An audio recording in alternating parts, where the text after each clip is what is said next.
Evet, köyümüzde özellikle su sorunu var, su sıkıntısı var. Köyümüze şebeke suyu getirildi normalde. Bir ara her köye su projesi diye bir proje vardı. Bizim köyle beraber tam yaklaşık 16 köye böyle toplu su kuleleri yapıldı ama onlar şu an arızalandı, çalışmadı ve yaklaşık şimdiye kadar hiç şebeke suyu olmadı ve son 7-8 yıldır da bizim şebeke suyumuz yoktur.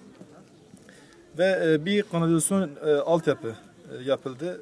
Onda da bizim köy içindeki sokaklardaki e, diyelim millet kendi imkanlarıyla döşeme yapmışlardı. Onlar da bozuldu ve bu bozuklarını da yapmadılar. Şu an yani köy yağmur yağdığında çamur deryasına dönüşüyor. Bataklık oluyor. E, ve köyde ayrıca bizim gençlerimizi görüyorsunuz. Bayağı bir işsizlik sorunu var. Köyde daha önceleri hayvancılık parlaktı. Millet en az onunla idare ediyorlardı. Şu an hayvancılık da onda da iş kalmadığı için milletin çoğu şu an işsizdir. Bunu da buradan yetkililere duyuruyoruz. Evet.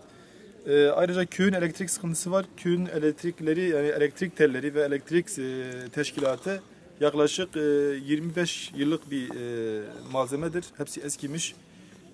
Köyde kışları genellikle elektrik konusunda bayağı sıkıntı oluyor. Bunların da yenilenmesine dair ihaleler yapıldı ama şimdiye kadar biz hiçbir şey görmedik. Bütün elektrik direklerimiz ve tellerimiz eskidir. Ondan dolayı da çok düşük elektrik var. Millet çoğu yükselticilerle idare etmeye çalışıyor. Buna da bayağı bir sıkıntılıyız. Allah. Burası bizim köy Kabasakal köyüdür. 2011 tarihinde tarım reformu dediği bir kurum vardı. Geldi işte dediler biz kanalisasyon falan yapacağız. Yaptılar fakat köyün içindeki yolları dağıttılar. Yaparken hani iş alanı olarak yani kullandılar. Dedi biz yapacağız. Bir daha da yapmadılar. 3 yıl oldu. Bazen çoğu zaman yani arabalar çamura saplanıyor. Hatta biz gidip görmeye de şey yapabiliriz.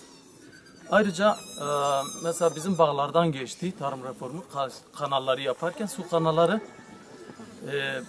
bağlardan geçti. Dedi parasını biz öderiz.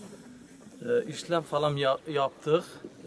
Bir kısım kişilerin ödendiği, bir kısım çok kişilerin de ödenmediği.